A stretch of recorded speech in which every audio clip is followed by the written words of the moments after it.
Okay, so for the part 2 of our week 1 presentation, this will be our topic, no? Spatial data and representation. It has only 4 slides, but to give you more idea on on what is JS and how it works, I will show you. I will be adding videos for you to watch. Okay. For the meantime, let us study the 4 slides of week 1, episode 2. Okay. So the outline is the spatial data types, the vector and the raster data, and its applications and suitability. So again, spatial data, it is the information that identifies the geographic location of an area, no? Sa sa palengke, sa mall, sa school, no? Those are the spatial data. And the geographic information itself, our emerging technology, a system designed to capture, store or manipulate, analyze, and manage and present spatial or geographic data.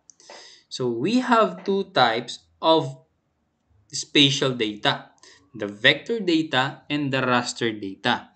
So ano ba ang vector? Ang vector data, it represents spatial data using points, lines, and polygons, no? It defines discrete objects and relationships. For example, no? Uh, yung Wesleyan University Philippines.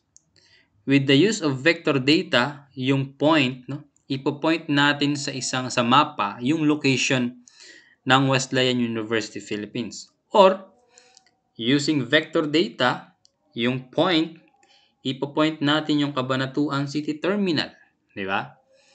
Using vector data again, ipo-point natin kung saan ba ang Walter Mart, kung saan ba ang SM Mega Mall, kung saan ba ang Cabanatuan City Terminal, no?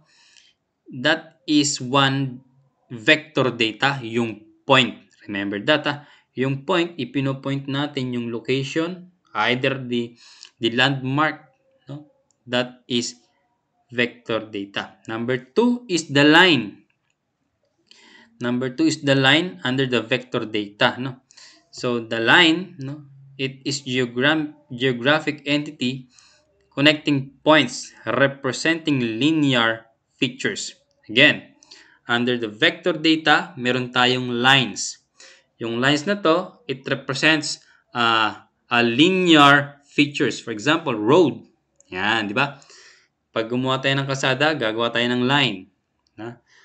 Either kung anong klase mang line niya, kung straight, a curve, or sharp curve. No? Basically, lines represents roads or road network. Lines represents creeks, rivers. So aside from that, lines represents for example, utilities, electricity or electrical utilities, kung saan ba tumawid yung linya ng kuryente.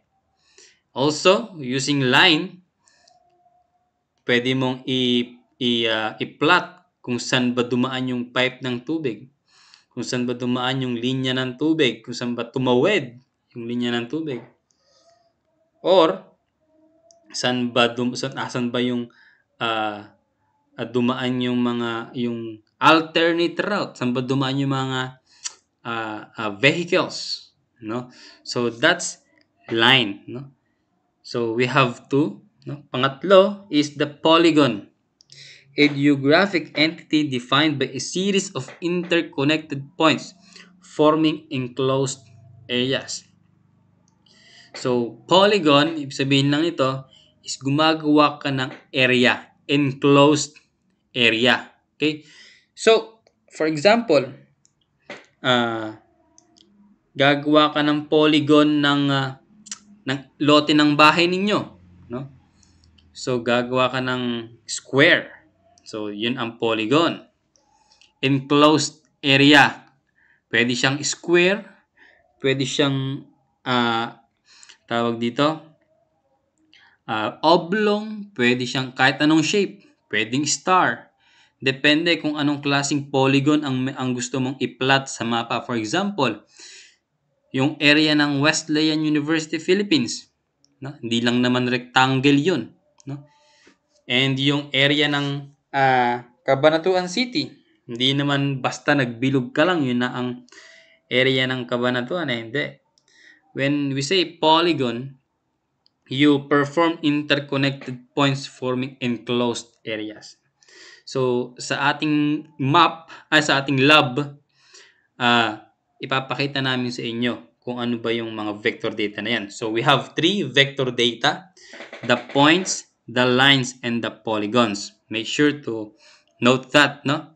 Hindi ko nilalagay dito yung iba't ibang sinasabi ko para mag-note kayo, no? Para hindi lang kayo nagpipicture-picture dito sa aking slides. Anyway, to continue, we have the raster data. When we say raster data, you have the grid-based representation. Sabihin nito, yung representation mo ng mapa is in a square or pixel representation, no? Grid-based, no? Basically, pinagpatong-patong na square images yan. So, that's the grid-based representation. We also have here the pixel values. No? These are numeric values assigned to each pixel in a raster dataset representing a specific attribute or characteristic. So basically, these pixel values are images, no, that have, for example, the DEM models, no? Pag ginamit mo yung raster na DEM, meron ng iba't ibang features yon na kasama, or meron iba't ibang attribute na kasama. Yung elevation ng for example, ng mountain, no? Kung gaano ba kataas yon. So that's raster data. So again, we have the two spatial data types, the vector and the raster. Under the vector, meron tayong points, lines, and polygons. Under the raster data, we have the grid-based representation and the pixel-based values. So in comparison, no,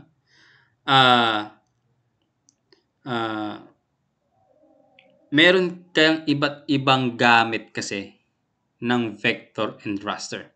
So we can identify or differentiate it sa ating laboratory. Okay? So to continue, we have here the various applications of GIS, no? And spatial data types. So, urban planning, na-discuss na natin, agriculture, disaster management. For example, land cover classification. When it comes to land cover classification, no, with the use of the spatial data types, for example, yung vector and raster, you can easily delineate or you can easily subdivide and classify land parcels. For example, meron kang mapa. With the use of the data type vector data polygon, no, madidelineate mo na kung hanggang saan ba yung lote mo, no? Kasi when you say polygon, enclosed area, syempre yung mabubuo mong shape, yun ang iyong, for example, lote. Or for example, you delineate your agricultural land, no? For example, gumawa ka ng area wherein kukunin mo yung mga mohon, no? Yung mga boundaries ng iyong agricultural land. So that's how polygon is being used, no? The vector data is being used in land cover classification. I-remember, iba ang polygon sa line, no? Pag polygon, enclosed area. Pag line, it's not enclosed, no? Basically, pag line, ito ay ginagamit sa mga roads and rivers, no? So land cover, doon ang gamit ng polygon. Next is the natural resource management. When we say natural resource management, dito naman natin na ipa-plot, no, or na monitor yung pag-manage natin ng mga natural resources natin. For example, meron kang forest area with the use of the raster data, makikita mo iba yung kulay ng forest area sa area na walang forest, 'di ba? Kasi yung sinasabi natin yung raster data is image 'di ba? Imagery. So, pag na-plot mo yung raster data and makita mo dun yung greener sa hindi green, you can easily enclose or plot using polygon yung forest or natural resources area, no? So pinagsama mo doon, 'di ba, yung raster and yung vector data sa natural resource management. When it comes to remote sensing naman, no, satellite imagery and spatial data applications, for example, yung sa example natin kanya sa natural resource management, no, yung satellite imagery, ipinlat natin sa GIS, okay, at ginamitan natin ng vector data na identify tuloy natin kung hanggang saan yung area ng forest. Sa remote sensing, ginagamit yan sa pagkuha ng satellite image, sa pagkuha ng mga elevation models. Yan ang gamit ng remote sensing. Okay? When we say climate studies naman, no, sa vector and raster, it employs spatial data for studying and understanding climate patterns. Now, for example, sa mga weather forecast, di ba? They use maps and predictions using GIS kung saan ba dadaan yung bagyo at gaano ba kalakas yung bagyo. Yung lakas na yan, gaano ba kaluwang or kalawak yung scope or yung sakop ng kanyang damage. For example, 1 kilometer from the center. Kung nasa kabanatuan yung center, pag pinlat mo sa map, hanggang saan ba yung 1 kilometer na scope ng bagyo from the center. So sa mga ganung bagay, nagagamit natin ng GIS to predict and have projections kung gaano kalakas yung bagyo, kung saan ba siya pupunta. Yan. Kung gaano ba siya katagal yung movement niya, yung speed niya. So that's how where we apply GIS in climate studies. And in wildlife, spatial data spatial data used in tracking animal migrations, utilizing spatial data to track and understand animal movements. So, when it comes to wildlife conservation, alam naman natin yung ibang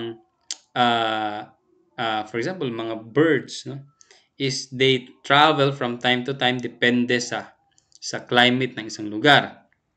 Ngayon, if someone goes extinct and alam natin kung saan ba sila pumupunta and alam natin kung ano ba ang meron doon sa pinupuntahan nila, sa part natin as a wildlife conservationist, alam ngayon natin ang gagawin natin to track their movements para nang sa ganun, hindi maiwasan natin yung kanilang extinction. Okay, so that's wildlife conservation.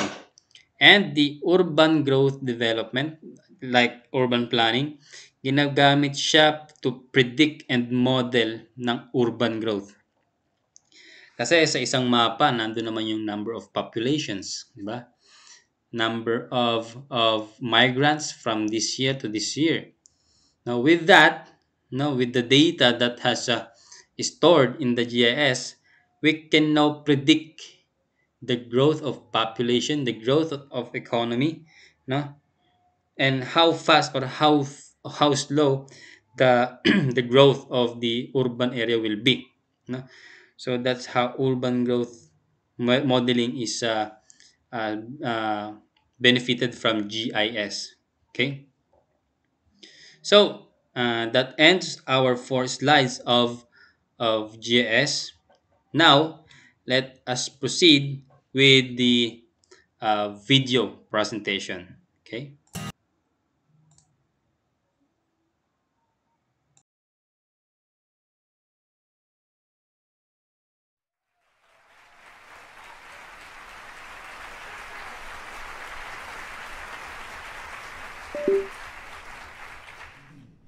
So, I'm sure everyone here knows about the war going on between Russia and Ukraine.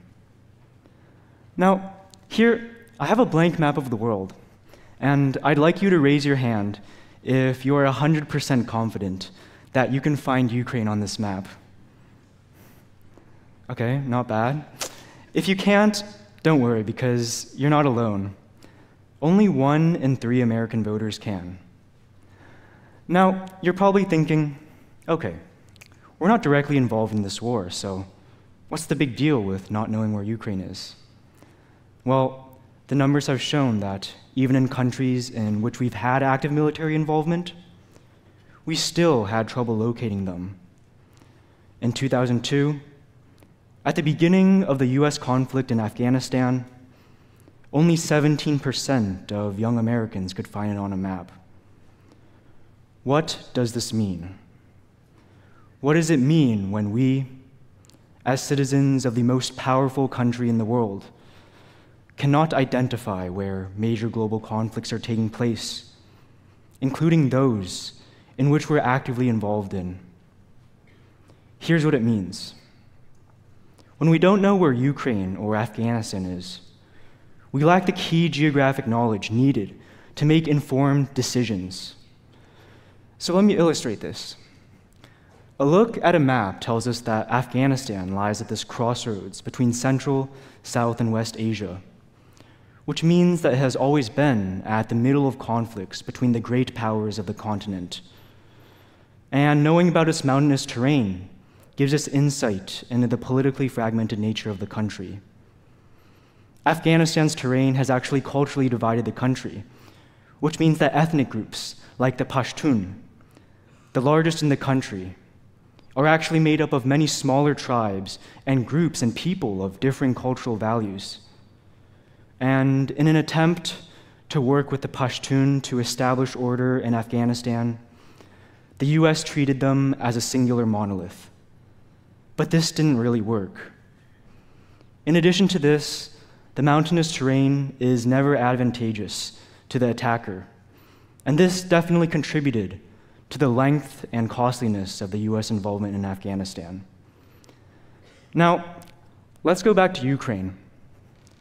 Voters that know where Ukraine is are more likely to understand its strategic location on the Black Sea as a buffer between Central Europe and Russia. These voters, by double-digit margins, are more likely to back assertive sanctions and measures by the United States towards Russia. And we all know that the war has caused gas prices to rise sharply. But did you know that in developing countries like Egypt, which depend heavily on wheat and grain exports from the Black Sea, there's been a bread crisis? It's become very difficult for people to buy, and yet it's a staple food for everyone in these nations. So understanding Ukraine's geography allows us to explain this. Because Ukraine is rich in one of the most fertile types of soil in the world, called Chernozem. This, along with its relatively flat terrain and location on the Black Sea, has allowed it to become one of the leading exporters of wheat in the world. But the Russian invasion has halted production of this wheat, as well as exports from key Black Sea ports such as Mariupol and Odessa, which are now destroyed from the war. So as consumers, geographic knowledge allows us to better understand where goods come from, enabling us to make more informed purchases. Now, let's go back in time a bit. Most geographers agree that had we been better educated about Southeast Asia and Vietnam, we would have likely taken a different course of action during the Vietnam War, which basically means we probably would have pulled out earlier. I'm sure some of you here are familiar with the name Robert McNamara. He was the Secretary of Defense during the time of the war, and in his 1995 memoir, he would go on to list several major causes for disaster. Most notably, and I quote, "Our profound ignorance of the history, culture, and politics of the people of the area. We underestimated the power of nationalism to motivate people. Interestingly enough, just last week, US intelligence officials were questioned for misjudging the governments of Ukraine and Afghanistan, as some believed that Ukraine would fall to Russia in a matter of weeks, and that the US-backed government in Afghanistan could last for months. We completely misjudged the geopolitics of the situation in Vietnam, and we continue to do so in many parts of the world today. Consider how costly not knowing more about a place is. Consider the amount of money spent and the number of lives lost. But the applications of geography extend far beyond the realm of geopolitics, and are also applicable to things like global health. Geography has been crucial in understanding the COVID-19 pandemic, and with geography, we can explain almost every aspect of it, from the spread of the disease to the vaccine distribution or the worldwide economic effects. For example, why did Iran, out of all the countries in the world, have a large outbreak at the beginning of the pandemic? There's many factors, but we can actually trace this back to a single city, the site of Iran's first case.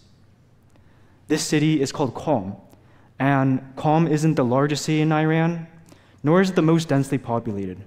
But Qom is important because it's a major pilgrimage site for Shias, and introduction of COVID to the Middle East happened to coincide with Nowruz, the Iranian New Year. So increased travel to this city allowed the virus to spread quickly and to all parts of Iran, and understanding what creates hotspots like these is crucial for saving lives. This example, in particular, illustrates why religious and political authorities need to work closer together during times of pandemic. It's really a paradox that in a time where global events shape our lives more than ever, we are the least educated in geography. You see, geography isn't simply this rote memorization of capitals or places on a map, as much as I may find that entertaining. Geography is about making global connections, piecing together different disciplines and knowledge about places, so that we can better understand the events that take place in our world to make more informed decisions. Prominent geographer Arm Deblay put it simply, geography is synthesis. Geography's ability to connect the seemingly different is crucial for one of the greatest challenges of the 21st century: climate change. Now, we all know about climate change, but why are there still so many people who refuse to believe it? Or maybe even worse, not do anything about it? Now, I think there's lots of reasons, but a lot of this has to do with a lack of basic geographic knowledge. It's really hard to grasp the danger our planet is in when we don't know a lot about it in the first place. Our world is shaped by a web of intricate processes, like atmospheric phenomena or oceanic circulation.